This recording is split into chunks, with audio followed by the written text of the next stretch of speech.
Gods of war, may your Boy. hand be mighty. Boy. Boy, Boy. boy.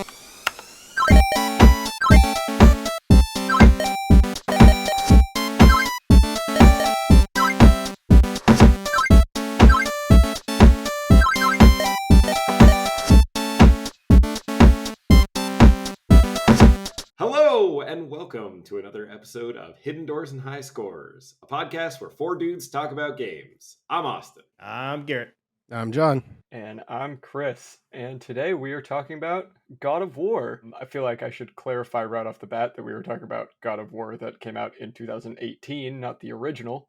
God, when was that original? On the PS2? Yeah, I know, right? Yeah. So, God of War, published by Sony, developed by Santa Monica Studios. They've done all the God of War games, and then a bike racing game called Kinetica on the PS2. First game was released in 05 on the PS2. Wow, okay. Anybody remembered that game? No. Oh, I yeah. know. It's my favorite bike racing game. Kinetica. Nope, never played it. I think it was Can't like a say I Tron played it. light bike. Like it was like a futuristic Was it? Okay, I Okay. can't say I've ever played thing. it. I kind of remember the cover of it. I had I remember literally never thinking it heard of looked it like until I Never looked heard of at light our bikes. document for this episode.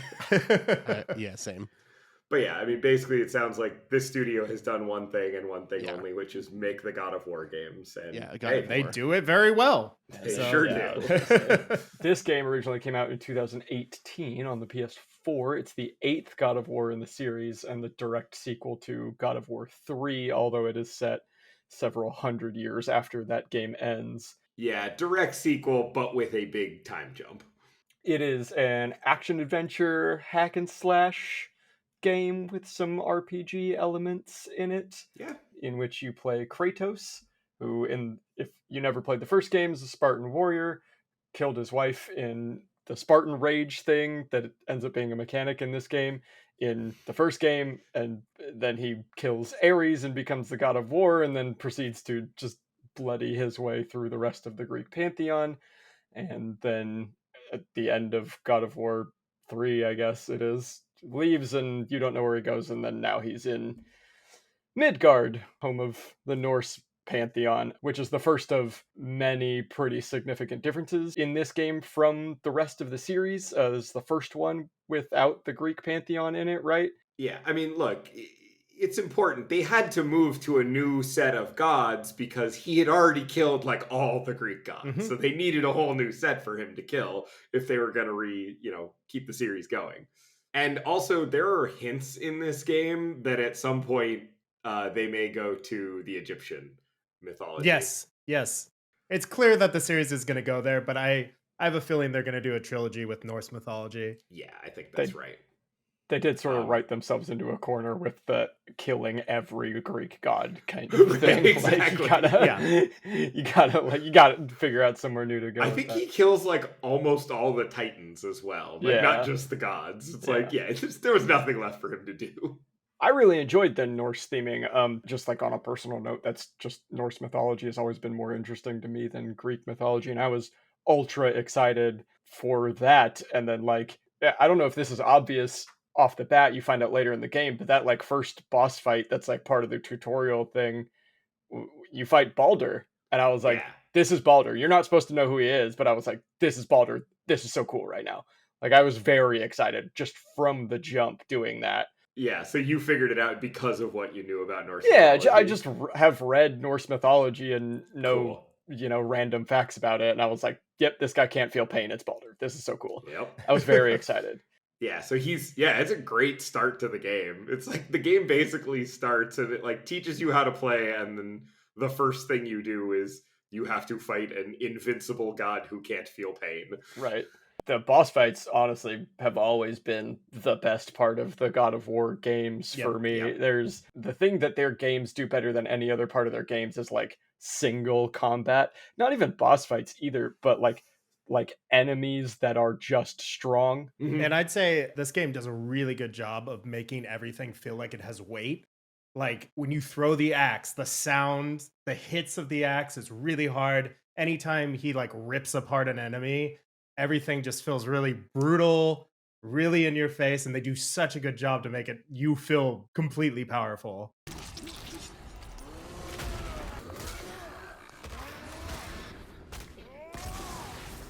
Absolutely, totally agree. There are moments in this game when you're fighting a ton of enemies at once, and we should say the combat is not. There aren't a bajillion different moves. You know, you got your light attacks and your heavy attacks and combos that you can sort of move with those, and then you get these things called runic attacks, which are sort of your special moves, and you can switch those out and you can upgrade them. That's kind of part of the RPG element of the game. But using those moves and putting it all together where there's a group of enemies and you're hacking through one and then you dodge another and then a projectile flies at you and you perfect parry it and throw it back at them and then use your special move, and it's like, yeah, you could just put together a flow in that combat that just makes you feel amazing, so powerful. And it's really, really fun once you start getting it down and once you know all the moves. I would say the parry window in this game is very forgiving. It's Yeah, generous. that's what I was gonna say. It's real generous. Yeah. But also, like, that feels okay because when you're fighting 10 enemies at once and they're like all surrounding you, like, give me a little leeway on timing the attack perfectly with that guy over there behind me and to the left. Like, thank you. The Atreus mechanic was interesting in the combat in this game. So we should say, like, in this game, you are Kratos and you've moved to Midgard, which we said, but like you have a child and you have a boy, and Boy. you say boy. Here, boy. Steady boy. Boy. all the time. It's all the time. It's constant. And Atreus is like following you around, and he helps you with combat eventually. Like he starts shoot. You can tell him to shoot arrows, and then eventually he gets like a magic attack that he can use also. One, like, his arrows mostly do stun and do very little actual like damage for the most part. And his bow also gets abilities like your Right, runic yeah, attacks. yeah. He can summon different kind of animal forms in his arrows, and they do different things, and it's just fun to play around with those. So for the most part in this game, you meet like the greatest hits of Norse mythology. You meet Freya pretty much right off the bat, although you don't know she's Freya until later, the Witch of the Woods, who lives in a turtle house, which is cool. Spoiler alert. Spoilers, Chris. Spoilers. Whatever, dude. It's impossible to it's- talk about this game without spoiling a little Again, bit. it's another. It's a little element of the 4-year-old game. It's fine. Yeah. It's Yeah. Freya. You meet a bunch of the non-god characters, like the dwarves and stuff like that, who aren't gods per se, but like are well known in Norse mythology. You meet minor gods, you meet major gods. They are all, honest, in my opinion, they're all really well represented, really accurately represented. I think that's a thing that this game did really well. Fidelity to the source material. Yeah, I think the story overall, like the journey that the characters go through, they actually sort of all have things like conflicts that they are dealing with and interpersonal relationship difficulties. And the fact that they actually like grow and change and learn throughout the story is pretty cool. And it's actually a well told story. And you just don't actually see that in a lot of games. Atreus's arc is being a little bitch. Oh my god. Look, he's fine at the beginning and he's fine at the end, but there's a point when something significant happens, we won't spoil, and he becomes the most pretentious, cocky, arrogant little shit for 2 straight hours, and you just want to smack his face every word that comes out of his mouth. You're like, oh my god, you're such a shit right now. Shut the fuck up. We're sick of hearing about little people's little problems. Nobody cared about him anyways. What's the difference? There are consequences to killing a god. Watch your tone, boy. Whatever. It's really well done how annoying he is. Yeah. Yes. Yeah, really. They nailed it. I They fucking nailed hate 'em. they nailed shitty, petulant teenager. They absolutely nailed it. Yeah, I mean, we touched on it a little bit, but, you know, there are collectibles in this game. It is an open world game at some, you know, after the first hour or whatever, like the game opens up hugely and you can kind of go wherever you want. there's an easy path to follow. There's always a marker on your map for here's where the story is, go that way. But if you want to, here's a giant lake with tons of cliffs to climb and, treasures to find and enemies to fight. And then more than that, and also getting back to Norse mythology, you at some point get a Bifrost, and which is a big part of Norse mythology, and you can travel to the different realms. You can travel to the elf world, and you can travel to Niflheim, which is like this land of cursed cold mist, and there you can travel to Muspelheim, which is this land of fire and volcanoes, and there's all kinds of places you can go and check things out, and it's great. You can explore around. In terms of the collectibles, I just didn't think they were super well done. That being said, there's not that many of them. It's not like a game where you open up your map and there's just like 10,000 icons of. It's not Assassin's Creed. There aren't a bajillion towers to climb and people to pickpocket and no, none of that shit. I will say one of the collectibles, you can increase your health and increase your rage bar. Those are kind of cool little puzzles. Those are You have great. to figure out how to open the chest, and it's all confined to that area. They're all very doable, and they're fun little side things to do besides just killing enemies. Well, and there's only like 6 of those in the whole game, so it's like, it's not like you're just constantly chasing after them. You're like, when you find them, you're stoked because like when you get that first portion of your health bar upgraded, it's like a significant upgrade. You get a lot more health. It's so worth it to seek those out. I would say generally the little chests and the collectibles and stuff on the ground are not that interesting. When you find one of those puzzle chests, you're like, oh hell yeah, this is gonna be good. The puzzle chests are great because it adds that puzzle aspect to the game and just makes another tier to the game. Yeah, it's good for an open world game, I think, to have some kind of puzzly elements to it. It keeps it fresh, so you're not just wandering, smashing things and killing things. A cool thing I thought they did as far as the open worldedness, because that's a thing that God of War really hasn't done before. Yeah. When you first get to the Lake of the Nine, you can go around to each of the towers or whatever that you can land at, and you can do some stuff, but then you have to go progress the main storyline, and then you come back and you've unlocked more stuff, and you can go deeper into each of those things, and then eventually you can't go any farther, and then you have to go do the main storyline again, and then you come back and you've got even more just the way they sort of gate kept that the entire open world was pretty cool to me. I liked that. Yeah, it's a little bit Metroid-y. You unlock a new feature for your character by the story, and then you can go and unlock new paths and get to places you couldn't go before. Yeah. Also, I would say this game doesn't get bogged down by a bunch of side quests. I think there's 6 side quests in this entire game? Yeah, if that. And there's not a bunch of side quests of oh, I lost my 3 rings. Will you go to the field and find them for me? And it's not oh, go to this town and kill 20 goblins. There's no bullshit like that. All the side quests have a story behind them and a reason that you're doing them. And they feel significant and interesting. I will say the best side thing in this entire game is in the end game, you fight these Valkyries. So you have to fight. Oh my god, I can't believe we almost forgot to talk about the Valkyries. So there's 8 Valkyries in total? 8 plus 1. Plus the final one.